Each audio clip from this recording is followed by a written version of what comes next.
How's everybody doing? Good. How are you doing? I'm doing. Congratulations on the win. Thank you, thank you. Did you mention about chicken wings? We don't have chicken wings. Yeah, I don't know. What's that smell? It smells delicious. How are you feeling, obviously, coming off of a UFC debut and to get the win like that? Yeah, I'm feeling great. It was getting kind of crazy at the end of that second round. I was thinking to myself, man, we're going to have to go another round of this. But yeah, I was able to put him away. Were you expecting it to go down like that? I knew I eventually was going to catch him, and I just had to stay composed and just make sure the follow-up shots were fight-ending. And in terms of coming to London, you know, what was your initial reaction to coming to London to fight and to fight a guy on his home soil? I'm excited. I think most of my career I had to go and fight people in their backyard, so it's nothing new for me. What did you think about the crowd and the atmosphere out there? Oh, it was cool. It was awesome. Of course, they're gonna, cheer for their guy. But on my way out of the octagon, on my way back here, I felt like I got a lot of love from the fans. So I appreciate all them. I appreciate everyone for coming out to the fight. And what was the overall week like for you? Because of course you missed weight on your first attempt. Was there anything that perhaps went wrong in the run-up to that, or what do you put that down to? I have another nickname, Johnny Come Lately. So sometimes I'm running late. So, but the plan was to make weight for sure. Did that have anything to do with perhaps the travel? How do you adjust to having to do that? Yeah, I really think like my body definitely. I probably could have sweat another 5 pounds if I needed to. I think it was a little bit of kind of like a mental drain. I didn't really get much sleep this week. I actually felt like crap today. But I just didn't let anyone know, and just was like trying to stay positive. And a fight's a fight. If you can't always be prepared. Someone might attack you outside the parking lot. You're not gonna say, "Oh, hey, man, wait a second. Let's meet back here in 2 weeks. I'm gonna train for 2 weeks, and then I'll be ready." All right? You can't do that. Sometimes you just gotta fight. And of course, you called out Paddy Pimblett in the octagon. Why him? To be 100% honest. I just, I got legend Michael Bisping right here. He didn't really ask me a question. He just kind of put the mic in front of me, and I was like, I kind of choked. Really, maybe for the, at some point, maybe I'll try to make my way to lightweight. But who I really wanted to call out was, I heard MVP is a free agent, and there was talks of him coming to the UFC to fight. And, I'd really like to come back to London. Try to sleep a little better the next time. And, I don't think MVP can hang with the wrestlers in this division. So, I would love to give the fans here in London at the O2 a freaking awesome striking fight. And I think me and MVP could put on a show for the crowd for sure. Do you embrace the verbal warfare side of things as well? Because you're calling out two guys that aren't afraid of using a microphone, and you don't seem to be afraid of using a microphone either. So is that something that you're looking forward to, those lively press conferences? Yeah, I think it brings an extra level of excitement. I'm not really like a mad or angry person. Like, I really don't hate anybody or anything like that. But I think, that energy, they can kind of bring that excitement and that energy without it being like negative.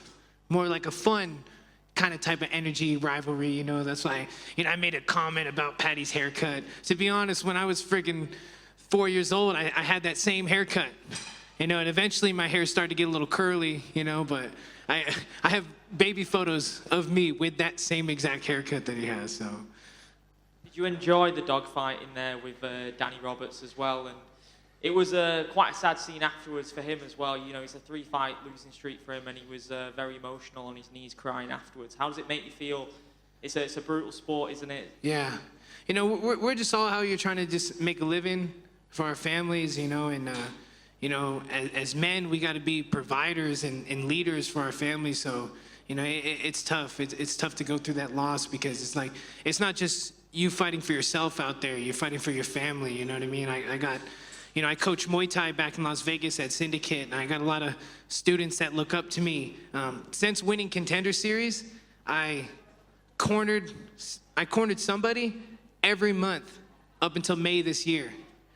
I cornered fighters, sometimes 7 fighters in one night, sometimes 10 to 15 fighters over a weekend Muay Thai tournament.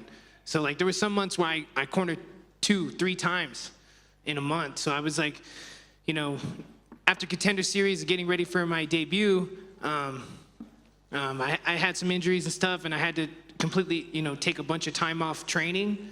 And then that's when I kind of was just like so invested in coaching and trying to help young fighters in ways where I felt like, you know, 14 years ago, if only someone took me a little more serious and gave me the help that, you know, I needed, you know, so I just try to be that person for these young fighters and, you know, help them get fights and then, you know, be there to corner them and things like that. So I was like really invested in that. And then I just had to tell them like, hey, it's my turn now, guys.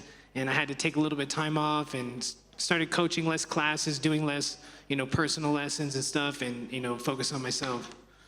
And what did you make of being in enemy territory in England tonight? I think you won over all the fans in there with that performance. Yeah, you know, it's like I said, you know, I've been there before. You know, majority of my fights, you know, my amateur career was all in Las Vegas. They have a pretty solid amateur scene there.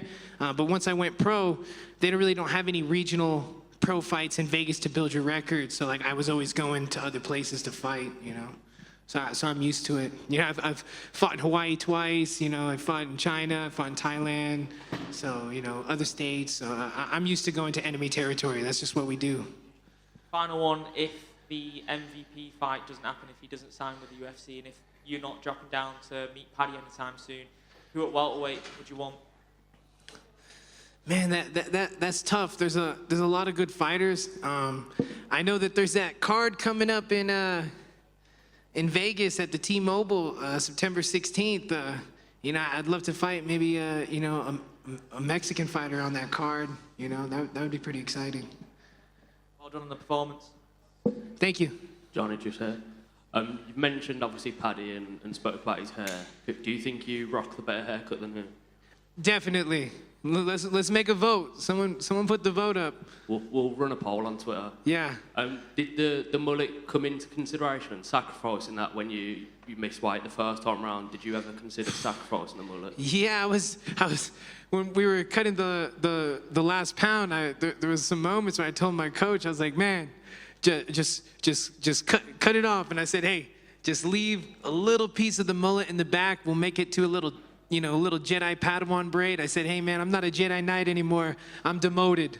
I'm a Padawan because I didn't make it. So I was ready to let some of the hair go and just have like a little braid hanging by because I'm a Star Wars fan. Congratulations on that. Thank you. Hey Jonny, just one for me. How did you get the nickname, the Sluggernaut?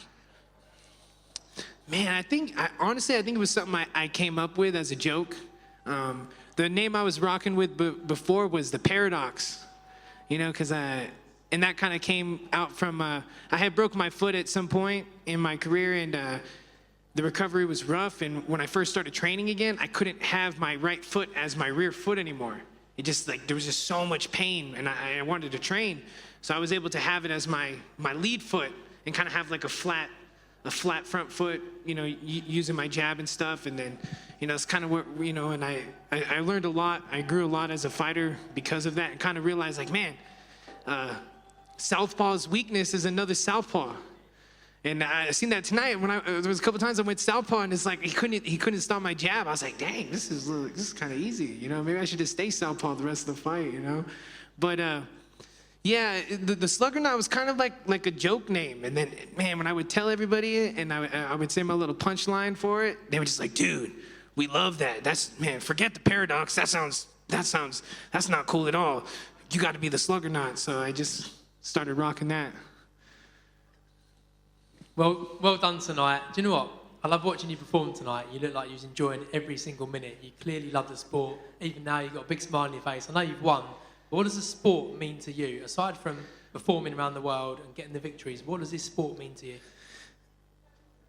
Man, it means everything. From a young age, you know, when I started to learn, you know, when I started to realize that, like, you can get respect with your fist. And I'm not a mean person. Like, I wasn't getting in, like, lots of fights growing up and stuff. But, you know, very quickly at a young age, I realized, like, man, people respect me because of this. And, you know, I started getting into training and things like that. And I wasn't the most academic person, and where I really found my calling was training martial arts. And really, since 16 years old, I've just invested all my time into training. And there was points in my career where I wasn't managed. I wasn't being managed, and I just was taking hard fights, whatever I could get.